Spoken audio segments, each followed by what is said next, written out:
Selamat pagi, Mbak. Iya. Jadi kita dari jurusan manajemen ingin mewawancarai Mbak sebagai apoteker di sini mengenai positif employee behavior. Mungkin bisa memperkenalkan diri terlebih dahulu. Iya, nama saya Devina, bekerja di K24 sebagai apoteker pendamping. Oke. Saya mulai pertanyaannya ya. Yang pertama, apa langkah konkret yang telah Anda ambil untuk meningkatkan keterampilan komunikasi Anda dalam memberikan informasi obat kepada pasien? Langkah konkret. Langkah konkretnya ya, kan pasti sebelum saya bekerja di sini menempuh pendidikan yang sesuai dengan bidang yang saya kerjakan sekarang kan. Jadi ya pasti ada ilmu pengetahuan yang sudah saya mengerti untuk memberikan informasi pada pasien. Terus yang kedua ya membiasakan diri sih untuk menggali lebih dalam tentang informasi yang ditanyakan pasien juga terkait kondisi pasien. Oke.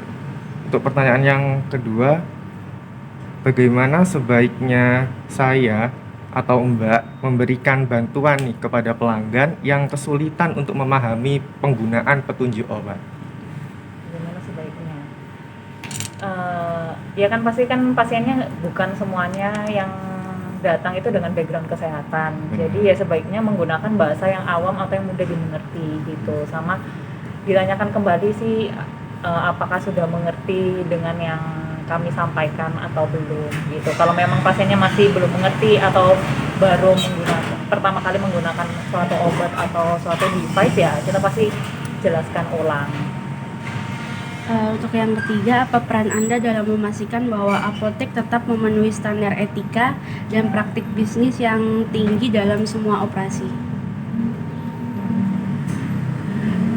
Ya peran kami di sini kan apotekernya di sini ada dua, jadi peran saya dan apoteker penanggung jawabnya ya pastinya mengontrol sih untuk mulai dari stok obatnya, terus mulai dari cara pelayanannya kita, termasuk dengan obat-obat yang diberikan itu apakah sesuai dengan keluhan dan indikasi pasien. Kan di sini memang yang berjualan, maksudnya yang menawarkan obat, terus kalau pasien datang kan tidak selalu apoteker. Jadi yang memberikan informasi dan edukasi juga atau kayak kita biasanya kayak ada sesi untuk belajar bareng lah, kumpul reminding ke teman-teman. Jadi kayak misalnya ada case-case yang sama-sama bingung gitu ya kita diskusikan bareng supaya semuanya yang di sini tuh saling tahu gitu dan mengerti kalau kedepannya ada case yang sama penanganannya seperti apa atau obat apa yang disarankan kayak gitu. Untuk pertanyaan selanjutnya, apa yang Mbak lakukan untuk memotivasi diri sendiri dalam mengambil inisiatif ini di tempat kerja? Yang Mbak lakukan untuk memotivasi diri sendiri ya kan karena kita kerja kan pasti juga ada target dan tanggung jawab kan ya jadi mengingat aja sih tanggung jawab yang dipunyai apa, targetnya seperti apa, tujuannya gimana kan harapannya supaya semua pasien yang datang ke sini itu juga bisa terlayani dengan baik, mendapatkan yang mereka butuhkan lebih ke sana. Untuk selanjutnya, apa yang membuat Anda bangga menjadi bagian dalam tim apotek ini dan bagaimana Anda berencana untuk mempertahankan rasa kebanggaan tersebut selama bekerja di sini? Apa yang membuat Mbak bangga? saya bangga bekerja di sini? Iya. Ya apa ya? Mungkin lingkungannya atau Iya sih, ya bukan organisasi. kebanggaan gimana sih, cuman lebih bersyukur aja bisa punya kesempatan untuk kerja di sini. Kan ini juga dari awalnya apotek baru kan, jadi banyak dapat pelajaran yang penting gitu, gimana caranya membangun apotek yang dari baru sampai bisa dikenal masyarakat dan harapannya bisa bermanfaat untuk sekeliling lah. Lebih ke bersyukur juga dapat teman-teman dan lingkungan yang suportif juga jadi bisa sama-sama belajar dan apa ya terus update untuk ilmunya gitu ya semoga kedepannya tetap bertahan sih apa yang sudah dibangun dan lebih baik. Iya. Untuk pertanyaan selanjutnya, bagaimana Mbak menilai dampak dari kontribusi Mbak terhadap masyarakat lingkungan sekitar? Bagaimana Iya. saya Mungkin kalau misalnya langsung itu gimana ya?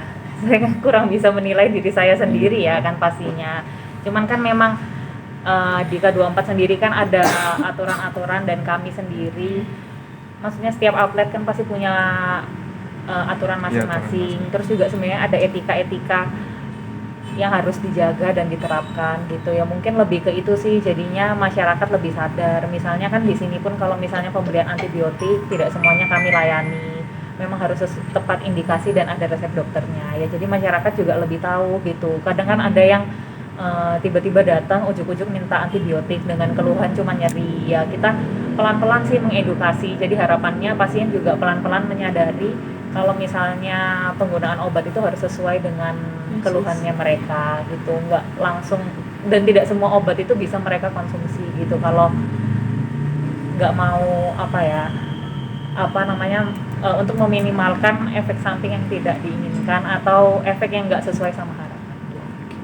Untuk yang terakhir, bagaimana Mbak menanggapi jika tim Mbak melakukan pelanggaran aturan atau perilaku yang tidak suportif, dan bagaimana Mbak menghadapinya dengan sikap positif? Ya di sini kan pastinya K24 sendiri kan punya guideline kan dan punya SOP ya. Jadi kalau memang tidak sesuai dengan SOP pasti ada konsekuensinya yang diberikan ya. Jadi kalau misalnya ada yang melakukan pelanggaran, siapapun itu sih termasuk saya, ya pasti kita akan dikenakan SP, terus akan di reminding lagi yang seharusnya seperti apa. Dan ya antar teman-teman juga saling mendukung sih, jadi saling mengingatkan supaya semua nggak ada yang kena pelanggaran gitu, dan bisa menerapkan SOP-nya dengan baik.